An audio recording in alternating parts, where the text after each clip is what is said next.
Well, I guess glass half full wasn't quite as ugly as the Vegas game, although the scoreboard might say otherwise. What's cracking, everybody, and welcome back to Kraken R&R, where the Seattle Kraken lose at home again, this time 5-1, which, yes, is worse than the 5-2 score that they lost by just a couple nights ago, but to be honest, it didn't look quite as ugly, or at least this time they didn't hand over the win on a silver platter like they did to Vegas. Instead, they just got beat by a clearly superior team. Now, don't get me wrong, the Kraken made plenty of mistakes that ended up losing them this game that they're going to have to figure out how to sort out if they want to have any chance at beating teams like the Blues or the Avalanche, who they face in the next two games. With the Blues being the last game of this first homestand of the season, that it would be nice to see them come out with at least 1 point in, if not two, which means they're going to have to at least get the Blues to overtime, if nothing else. I guess then, at least to me anyway, the big difference between this game and the Vegas game is that, well, the root of the mistakes was somewhat similar in just careless passing of the puck. At least in this game, that tended to happen more in the neutral zone and offensive zone, and not in the defensive zone and neutral zone, and when it happened, it didn't lead to constant odd man breaks going back towards the Kraken net and leaving their goaltender completely out to dry. The defense was at least a little bit better, still not good, but a little bit better, at least present. And that would kind of lead me to the second point, as at least the Kraken seemed like they were trying somewhat in the first couple periods of this game and throughout the entire thing, where in the Vegas game, again, it kind of seemed like they weren't even completely sure that the game had started until halfway through the third period. And it also certainly doesn't hurt that they managed to win more than 1/3 of the faceoffs in the game, where they actually managed to stay just about 50-50 in that category. But at the end of the day, regardless of how you ended up getting there, it is a 5-1 loss after a 5-2 loss, both at home in the first two home games of the season. So something's gotta change. And you know what? Honestly, I could be completely wrong about the fact that there were even positives in this game over the last game in the first place. For one, again, the final score was 5-1 instead of 5-2, which is just worse.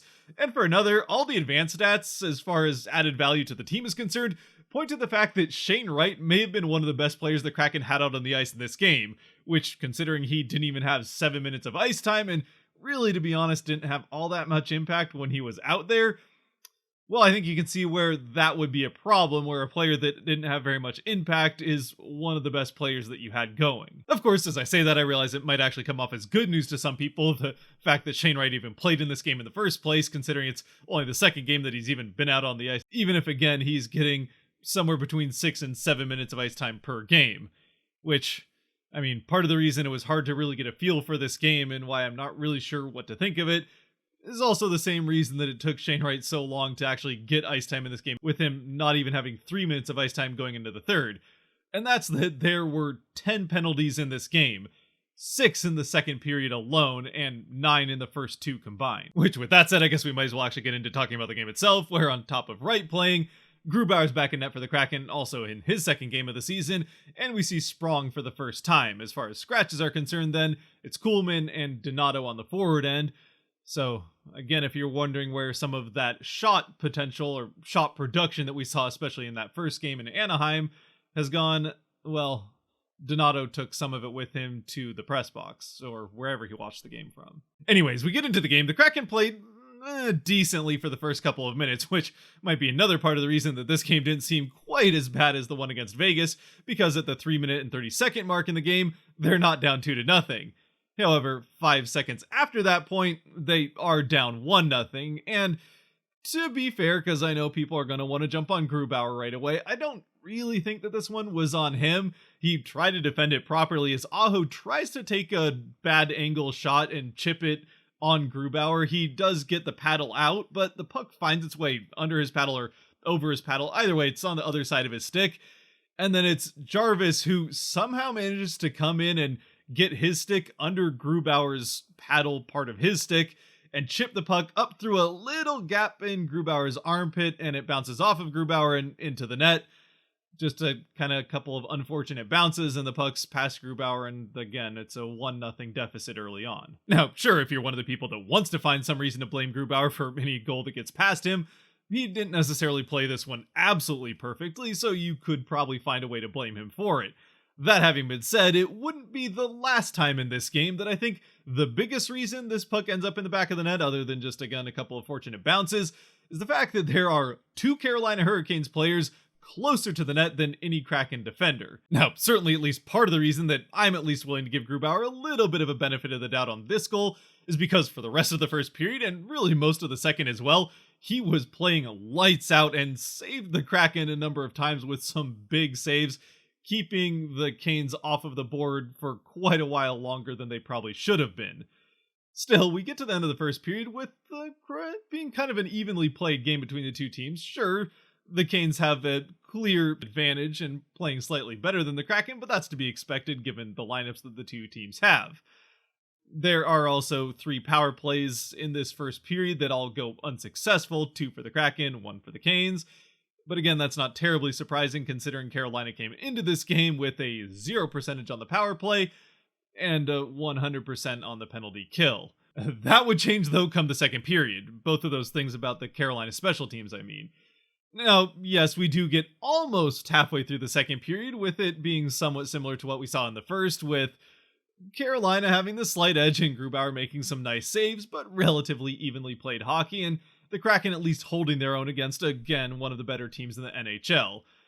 However, as we close in on that halfway mark, Eberle finds himself in the box for a slashing call, and the Kraken kill this one off pretty well, but shortly thereafter, Eberle finds himself back in the box, this time for high sticking, and this one does end up costing the Kraken. Now, to be fair, the Kraken penalty kill did a pretty good job, at least for most of this power play, of killing it off once again. Though I'm not sure how hard the Canes were making it on them, and it makes some sense how they hadn't scored a power play goal in this season up to this point, when they're rolling out power play positioning like this. Now, I'm no NHL level coach or anything like that, but I'm not entirely sure that this is ideal power play positioning, having 2 guys standing in almost exactly the same spot looking for a pass, especially when you're supposed to have the man advantage to basically just be giving that up. But it's hard to argue with it when this is the position that the Canes end up scoring from. The pass goes past Aho, but then back to Aho, and he gets a shot off, and Svechnikov tips it in. As far as Grubauer's part in this goal, I mean, maybe this is one you'd like to see him stop, considering he does see Aho's shot coming all the way, but again, it is tipped in front of him by Svechnikov, so maybe if Svechnikov isn't able to get his stick on it, Grubauer makes the save. Hard to say for sure. Either way, the one thing we do know for sure is it's now 2-0 Canes in a game that they were definitely playing some suffocating defense into this point, so it was going to be hard to come back on that. But fortunately for the Kraken, since apparently it was decreed from on high or something that the back half of the second period wasn't going to have 5-on-5 play, immediately or pretty soon after this power play goal for the Canes, the Kraken are going to get their chance once again on the power play. And again, it's a power play unit that seems like it's going to get a goal if you give it enough opportunities, unlike last season. And sure enough, that's just what happens as the Kraken win the faceoff in the offensive zone. Again, nice to see them actually winning some faceoffs in this game for a change. McCann gets the puck down to Eberle on the goal line, who gets a cross-crease pass all the way over to Burakovsky. It's a beautiful feed from Eberle, and Burakovsky, with that nice pass, puts it into the back of the net past Anderson to pull the Kraken to within 1. And it's starting to feel like, even though the Canes have been playing better, if the Kraken can get one puck to bounce their way, then maybe, just maybe, they could come back. Oh, crap. 8 seconds after the Kraken pulled it within 1, Dunn ends up in the box for a high sticking call, and 10 seconds into that Hurricanes power play, they get a nice passing play of their own, and it ends up in the back of the Kraken net. Not much Grubauer could do about on this one. It's just a nice passing play that gets through the entire Kraken PK, and that Kraken 1-goal deficit lasts a grand total of 18 seconds. You know what? Let's just take a deep breath and calm down a bit. It's going to be okay. After all, it's just a 2-goal deficit. Sure, it's a bit frustrating that they took that 2-goal lead right after the Kraken just scored. But again, teams come back from down 2 all the time. After all, at the rate they've been blowing the whistle in this game, the Kraken are bound to get 1 or 2 more power plays in it. And with the power play unit as good as it's been, plus Benier still doesn't have a point, so he's bound to get one at some point in this game. Yeah, the Kraken could still come back from this as long as they don't get scored on again. You've got to be. This fourth, and honestly at this point for the Kraken, pretty much back-breaking goal for the Hurricanes, comes on a Natchez shot from up by the blue line that somehow finds its way through a whole bunch of traffic right to the glove of Svechnikov, which is holding his stick, which is why it's okay. and bounces into the net. It was going to miss, but again goes off Svechnikov into the net. Another deflected one right in front of Grubauer, whose glove I think was going to catch this if it wasn't for Svechnikov. And just like that, what was just a few seconds ago a 2-1 game is now a 4-1 game. And although there, like I said, were a few more penalties in this game because the refs just couldn't keep those whistles out of their mouths, that's, pretty much where this game ends. Yes, there's another goal. There's a whole nother period that happens because we're still in the second at this point. But the third period is honestly rather uneventful. And yes, the Hurricanes do end up scoring another goal late in the third, but at that point it really hardly even matters. And like I alluded to earlier, this goal comes again with more Hurricane players around the net than Kraken players, excluding Grubauer, who, supposed to be there. The puck is kind of out in front of the net after a shot that Grubauer saved, and Matty Beniers kind of has it at his feet.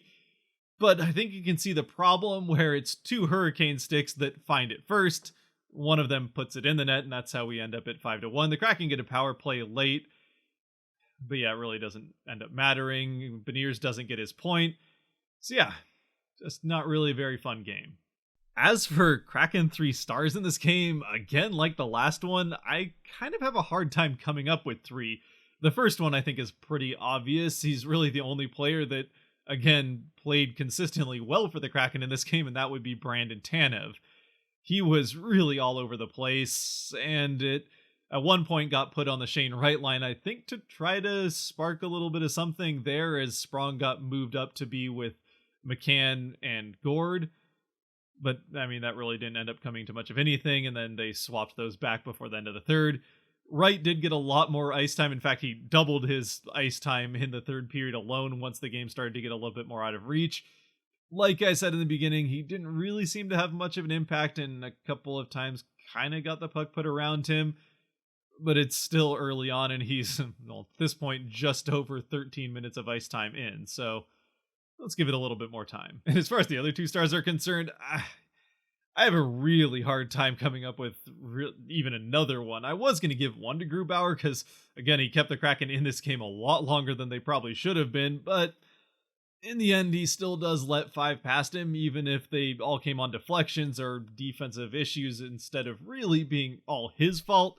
Still, it's 5 goals that end up past him. You can't really give him a star in that case. And that's kind of where I land with some of the other Kraken skaters, where they had good points, but also some pretty bad points that ended up costing the team. Like Eberle, for example, had that beautiful pass that led to the one Kraken goal, but also got put in the box twice, one of which led to a goal for the Canes.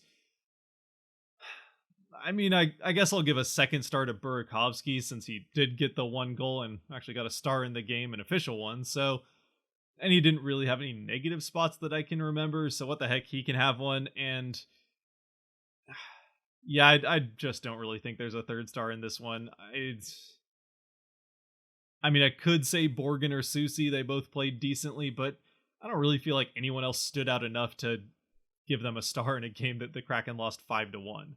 If you disagree, though, please feel free to let me know in the comment section. You guys can add a third star if you want. At this point, I think we'll just call it for this one and hope that the Kraken play better in the last game of this first homestand against the Blues. If you've made it to this point, thank you very much for watching. If you did like or enjoy this video, there are buttons for that kind of stuff down below that help support the channel, so I'd appreciate you using them. And until next time, which hopefully will be a better game and a better mood afterwards against the Blues, stay safe out there, be good to each other, God bless, and go Kraken.